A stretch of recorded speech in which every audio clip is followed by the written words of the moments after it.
آپ سے ایسا وہ کون سا گناہ ہے جس گناہ کی وجہ سے انسان کی کوئی عبادت قبول نہیں ہوتی؟ میری نظر میں تو شرک ہے، باقی اللہ بہتر جانتا ہے۔ شرک تو ایک اس سے تو انسان عمل ہی نہیں ہوتا ہے، ہم۔ شرک کرنے والا کو تو عمل ہوتا ہی نہیں ہے۔ کیا نام ہے آپ کا؟ میرا نام محمد شمیم ہے شمیم احمد جی۔ ہم نا اسلامی کی ویڈیو بناتے ہیں، اچھا، اسلام کے متعلق عوام سے سوال جواب کرتے ہیں۔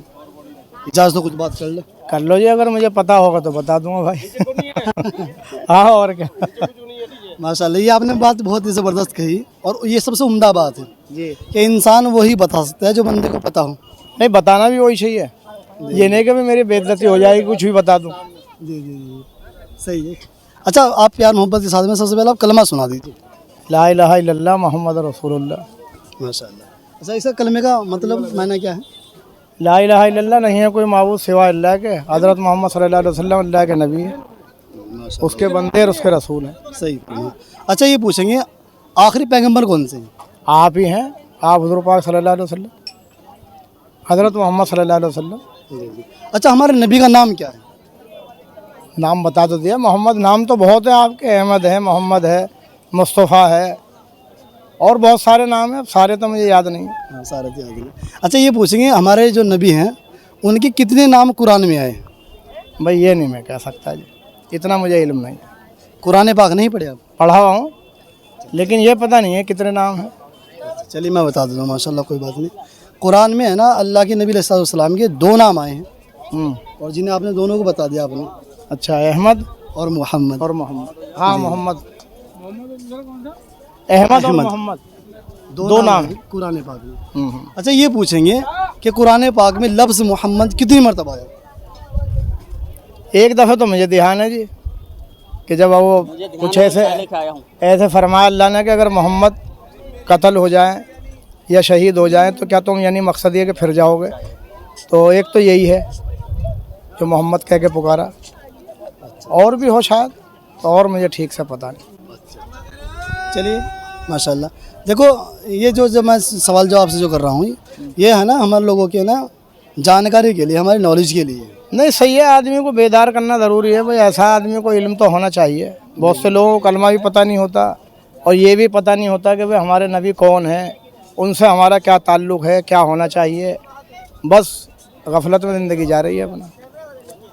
تو اللہ کا شکر ہے کہ میں تو خیر اتنا علم نہیں رکھتا، لیکن یہ ہے کہ اپنے محبوب پہ، آپ حضور پاک صلی اللہ علیہ وسلم پہ درود شریف پڑھتا ہوں 100 مرتبہ، ماشاء اللہ۔ 100 مرتبہ استغفار پڑھتا ہوں، اور اس کے علاوہ بھی پڑھتا ہوں۔ اصل میں ہمارے امینیہ مدرسہ جو ہے اس کے شیخ الحدیث تھے سید مسعود حسن صاحب، جو امروہہ کے رہنے والے تھے، تو ان سے ہم مرید تھے، اور بھی بہت لوگ تھے، بڑے بڑے جو امام ہیں سب یہاں ظافر آباد میں، ادھر دلی میں، سیلم پور میں، مصطفیٰ آباد میں۔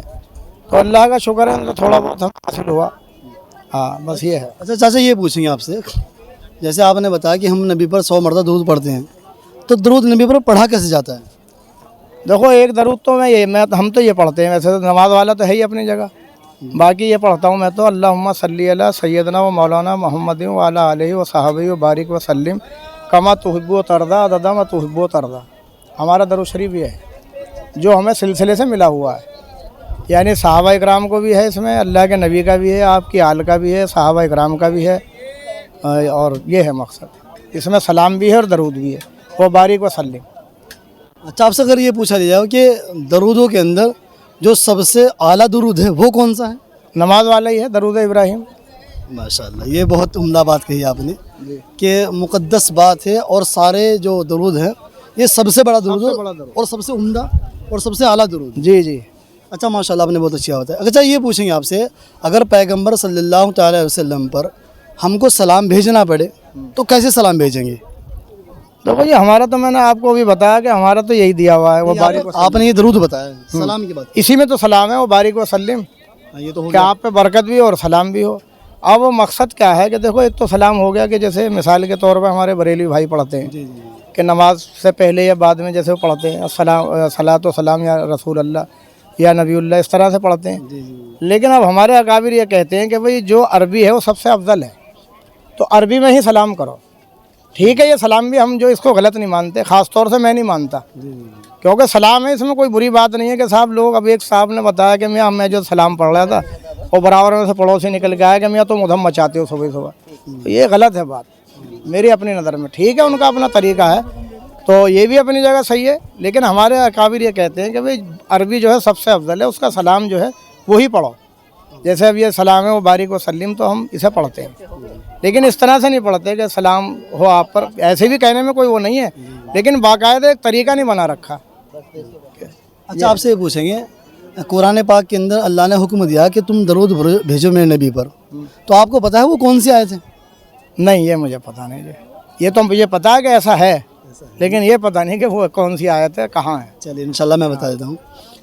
جو وہ قرآن پاک کی وہ 22ویں پارے کے اندر آیت ہے, جس میں اللہ سبحانہ وتعالی نے فرمایا ان اللہ و ملائکتہ یصلون علی النبی یا ایھا الذین آمنوا صلوا علیہ وسلموا تسلیما, کہ میں یعنی کہ خود خدا ہمارے نبی پر درود و سلام بھیجتا ہے, اور مسلمانوں تم بھی اپنے اس نبی پر یعنی کہ محمد پاک پر درود و سلام بھیجو.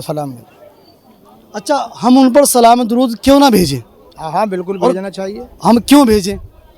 بھائی بھیجیں تو یہ کہ آپ نے ہمارے لیے دنیا میں زبردست قربانیاں دی ہیں, اور پھر ایک تعلق کی علامت ہے کہ اگر ہم آپ پہ درود پڑھیں گے تو ہمارا آپ سے تعلق ہے, یہ ثابت ہو رہا ہے کہ ہمارا آپ سے تعلق ہے. اور اگر ہم آپ کو بالکل نظر انداز کر دیں تو یہ جو ہے بے وفائی کی علامت ہے میری اپنی نظر میں. جی صحیح ہے, یہ ہے کیونکہ پیغمبر علیہ الصلوۃ والسلام کے ہم پر کروڑوں احسان, بے انتہا جی, اس سے بھی زیادہ کہیں, اس سے کہیں زیادہ ماشاءاللہ آپ نے بتایا کہ ہم ان کے ہونا کہیں بھی کسی جگہ بھی فراموش نہیں کر سکتے. بالکل جیسے قیامت کے دن جب حساب کتاب کا لوگ حساب کتاب لے جائیں گے اور میدان حشر کے اندر ہر بندہ اپنے آپ کو بھول جائے گا اور نبی اپنی قوم کو بھول جائیں گے, مگر ایک آواز آئے گی وہاں پر. جی بالکل. کون سی آواز آئے گی؟ آپ کی آواز ہے, آپ حضور پاک صلی اللہ علیہ وسلم کی. کیا کہیں گے آپ وہاں پر؟ وہ تو الفاظ میرے ذہن میں نہیں, لیکن بہرحال اپنی امت کو پکاریں گے کہ وہ حب امتی, کچھ ایسے الفاظ ہیں. ہاں ماشاء اللہ. صحیح. کیا کہا آپ نے؟ حب امتی کیا ہے وہ؟ حب امتی یہ رب امتی, رب امتی. یعنی کہ مجھے اتنا وہ نہیں ہے, جی کوئی بات نہیں, لیکن ہاں یہ مجھے پتا ہے کہ ایک آپ کی ذات ایسی ہوگی کہ تمام انبیاء علیہ السلام کوئی نہ کوئی عذر رکھ دیں گے, لیکن آپ جو ہے آپ تمام جو ہے انسانیت کی سفارش کریں گے, تو وہ تو مجھے معلوم ہے. تو کیوں نہ ہم ان کے لیے درود و سلام کریں؟ بالکل جی بالکل. جس بندے نے ہمارے رات دن محنت کی ہے, اس کے ہمارے پر کروڑوں لاکھوں کتنے ہی احسان ہیں, بے انتہا انسان ہے, تو ہم پر کیوں ہم ان کے لیے درود و سلام نہ کریں؟ ہاں جی بالکل ضروری ہے. چلیے ماشاءاللہ آپ نے بہت عمدہ بات کری ماشاءاللہ. اچھا آپ سے آخری سوال یہ پوچھیں گے, پوچھیں انشاءاللہ؟ ہاں بالکل پوچھیں. یہ پوچھیں گے آپ سے, ایسا وہ کون سا گناہ ہے جس گناہ کی وجہ سے انسان کی کوئی عبادت قبول نہیں ہوتی؟ میری نظر میں تو شرک ہے, باقی اللہ بہتر جانتا ہے. شرک تو ایک, اس سے تو انسان عمل ہی نہیں ہوتا ہے. شرک کرنے والا تو عمل ہوتا ہی نہیں ہے. نہیں اصل میں کیا ہے کہ اگر شرک کرنے والا بہت ساری نمازیں پڑھے تو اللہ کے یہاں مقبول نہیں ہے, لیکن مسلمان ہونے کے باوجود اگر بندہ وہ گناہ کر دے تو پھر اس کے عمل قبول نہیں ہوتے.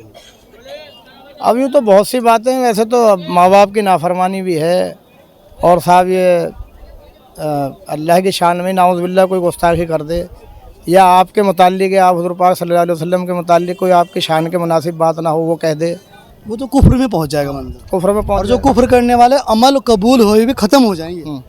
لیکن جس اصل میں پھر تو ایک ایسے بات سمجھ لو کہ جو آپ کے ذہن میں پھر تو وہی بات ہے. تو پھر تو میں بتا نہیں سکتا. نہیں انشاءاللہ میں آپ کو وہیں لے جاؤں گا دھیرے دھیرے, اور آپ بھی صحیح کہو گے. تھوڑی سی یہ انسان کی ذہنی آزمائش ہے. صحیح ہے بات.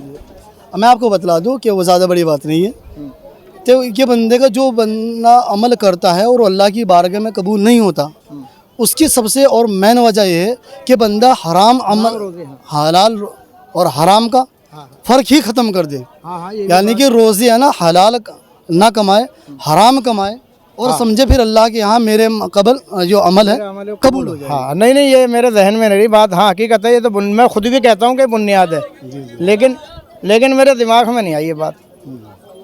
اچھا ماشاءاللہ مل کے کیسا لگا بتائیے؟ بہت اچھا لگا ماشاءاللہ. اصل میں یہاں ماحول ہے. کوئی بات نہیں, تھوڑی سی ان سے بات کروں, مجھے بلا رہا ہے. نہ اس سے بات. اچھا آخری بات آپ سے یہ کریں گے, جو ہمارے دیکھنے والے درشک ہیں انہیں کیا پیغام دو گے آپ؟ بھائی میں تو یہی کہوں گا کہ بھائی اللہ کی عبادت کرو,